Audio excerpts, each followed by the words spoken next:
યશોદા માગી લે, કૃષ્ણ તારા ફળિયામાં અજવાળું પાથરીને ઉભો છે. માગવાનું કીધું પણ જશોદા બધ ફરી ગઈ. શું માગું બાપ હું તારી પાસે? એ જીતું તો બાપુ રે એ બધાયનો ઈ છે મારો બેટો રે નંદરાણી બેટા જગતાકાનો બાપ મારી ઘરે દીકરો થી રહ્યો, આનાથી મારો શું ભાગવાનું? દેવકી વાસુદેવ નો હોવા છતાં તું નંદ જશોદા નો કહેવાનો, આમાં અમારે શું તારી પાસે માગવાનું હોય? છતાં હે મોરાર તું માગવાનું કહેતો હો તો બાપ માગું એટલું. હે કૃષ્ણ મને ભરોસો છે 100% કંસને મારીશ તું, માં દેવકીને છોડાવીશ બેટા. કૃષ્ણ કંસને માર્યા પછી તો મથુરા રાજા તું બની ને બેટા. હા માં માધવ, મથુરાનો રાજા થયા પછી તારે દાસ દાસીઓની જરૂર પડશે ને માં? હા બેટા, દાસ દાસીની જરૂર પડે ને બેટા. મને નંદને બેન બોલાવી લેજે, અમે તારા દાસ થી રહેશું પણ તારી વગર અમે જીવી નહીં શકીએ બેટા. અને એનાથી કરુણા તો આગળ આવે છે સાહેબ. કાકા અક્રૂર આવી ગયા છે, રથમાં બેસી ગયો છે કૃષ્ણ. વ્રજના માણસો રથની આડા હોઈ જાય છે પણ કૃષ્ણ નીચે ઉતરીને વિનવે છે, બાબા મારી માં દેવકી જેલમાં છે, મને જવા ગયો. કોઈથી અટકતો નથી કૃષ્ણ. એમાં કોઈ રાધાને કહે છે, રાધા હા કૃષ્ણ જાય છે. શું કહો છો? હા સાહેબ, રાધાએ દોટ દીધી, પગમાં ઝાંઝર તૂટી ગયા, માથા ઉપરની ઓલડી ઉડી ગઈ. અને રથની અંદર ચડી ગયેલા કૃષ્ણના ગમે સમય પટુકા ગ્રહ્યો. જાતી વખતે પિતાંબરનો છેડો પકડ્યો રાધાએ. ગમે સમય પટુકા ગ્રહ્યો સાન હુકો હુવો સુજાન. જેવો પિતાંબરનો છેડો એમ કહેવાય કે રાધા પકડે, અને કૃષ્ણએ કીધું કે રાધા મૂકી દે મારો છેડો. એક વાર, બીજી વાર, ત્રીજી વાર જા મોઢામાં શબ્દ મૂક્યો, રાધા તને કહું છું મૂકી દે મારો છેડો. રાધાના મોઢામાં બે શબ્દ સાહેબ નીકળ્યા, પટુકા તજુયા પ્રાણ. તારા પિતાંબરનો છેડો મૂકી દઉં, ખોળિયામાં પ્રાણ કાઢી નાખું કૃષ્ણ. ત્રીજી વાર ચટકું કર્યું કૃષ્ણ, રાધા તને કહું છું મૂકી દે. રાધા નીચે ઉતરી ગયા સાહેબ. દિવાલને ટેકો દઈને રાધાની આંખમાં આહુડાની ધાર થતી હતી. એમાં કોઈ વ્રજની નારીએ જઈ અને રાધાને એટલું કીધું, કા રાધા તારથી ના અટક્યો? રાધાએ જવાબ આપ્યો કે જેમાં જશોદાથી ન અટકે એ મારાથી શેનો અટકે? જેને માં ન રોકી શકે સા એ માના હાથમાંથી નીકળી ગયો. મારે પ્રસંગ એટલો જ કેવો છે કે દેવકીએ કૃષ્ણને જન્મ આપ્યો, એને જોયો નથી કૃષ્ણને. પણ જે દીકરાને જન્મ દીધા પછી જોયો જેને તાએ ન હોય, અને જોયા પહેલા એના જશ ને કીર્તિના ડંકા માના કાને અથડાણા હોય.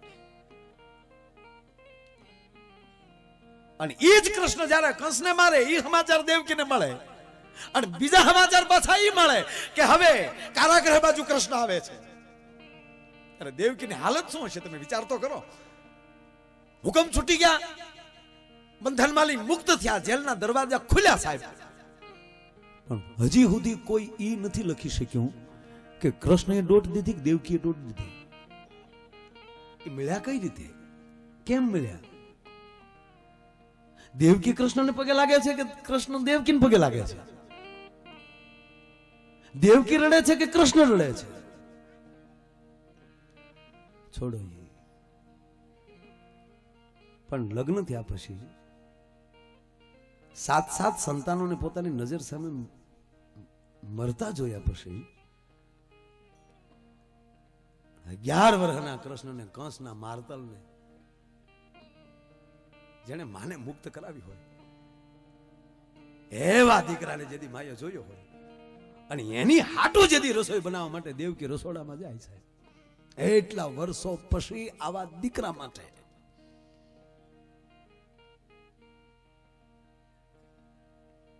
કેવી બની છે રસોઈ. આમ જ્યાં થાળી મૂકી દેવકી બાજુ બેહી ગઈ.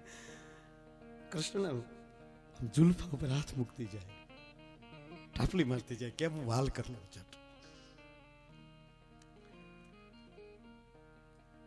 ઈ જ હરખમાં ઈ જ થાળીને કૃષ્ણ ઠેલો મારી દેશે. ચટકું કરીને કૃષ્ણ ઝુરખા ઉપર વયો ગયો છે. એમને ગોકુળ બાજુની બારી ખુલી મૂકીને ફરી વાર કૃષ્ણ રડે છે. પણ દેવકીના અહીં થડકો થડકો થાવ. કૃષ્ણને પહેલી વાર થાળી પીરસી. બાપ મને ખબર નથી કૃષ્ણને શું ભાવે છે. જટ જાગ, મારી શું ભૂલ છે મન કે. ઓધો મારી આંખમાં આવડ હું ફફડું છું બાપ. જાય છે ઓધો.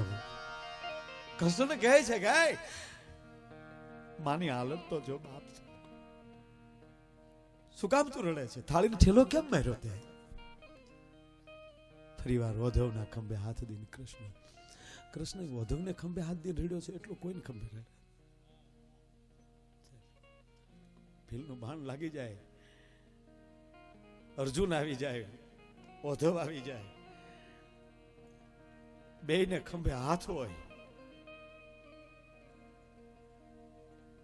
બાપુ ઠરડાતા પગે જેથી હિરણ નદીના કાંઠે જગત આખાનો બાપ જાતો હોય છે.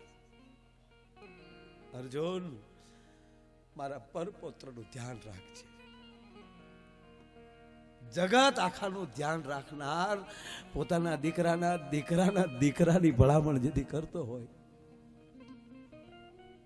મારા વજ્રસેનનું ધ્યાન રાખજે. ઓધવ, દ્વારકા તારે જોતી છે બેટા. તેથી ઓધવ એમ કે તું ન હો પછી તારી દ્વારકા મારે શું કરવી. આજ પહેલી વાર ઓધવને ખંભે કૃષ્ણ હાથ મૂકીને રડે છે મથુરાની અટારીએ. ઓધવ, હું રડતો નથી, મને આજ કોક રડાવે છે. ઓધવ, મને મારી માં જશોદાનો પ્રેમ રડાવે. ઓધવ, મને યમુનાનો કિનારો રડાવે. હા બાપ, ત્યાં તું મોટો થયો બધું યાદ આવતું હોય, પણ આ બાજુ આ પરિસ્થિતિ તો તું જો દેવકીની. કૃષ્ણ, અમે આ બધી પરિસ્થિતિ જોઈએ છીએ એટલે તને કહે છે કે માં સાથે આવું ન કર. માનો શું ગુનો, શું વાક? તેથી કૃષ્ણ એટલું બોલ્યા કે ઓધવ, માને કહેજે હું જમવા બેહું ને ત્યારે મારી થાળીમાં કોઈ દી ગોરો ન પીરસે. હું જયારે ગોરો જોઉં એટલે મને મારી માં જશોદા યાદ આવે છે. કહેવાનો સોલ કે માના ઋણમાં લઈ જગત આખાનો બાપ જો મુક્ત ન થઈ શક્યો હોય અને એની માં ઓધવને એમ કે ઓધવ, જશોદા કહે છે કે એ અમને કહીને ગયો છે કે પાછો આવે કે ના આવે. મેં પૂછ્યું ને કૃષ્ણ પાછો ક્યારે આવી? ઓધવ જયારે મળવા ગયા માં જશોદાને ત્યારે એને કહે છે કે માં કઈ કેવું છે? કે હા કેવું છે ને કેજે તું. જયારે જાતો ત્યારે પૂછ્યું મેં કૃષ્ણ પાછો ક્યારે આવે? ત્યારે કૃષ્ણે કીધું કે અવાય તો આવીશ. પણ ઓધવ, મેં સાંભળ્યું છે કે જે માવતરનું કીધું ન કરે ને કોક દી મિત્રનું કીધું કરતો હોય છે. તું તો એનો સખા છો ને. આમાં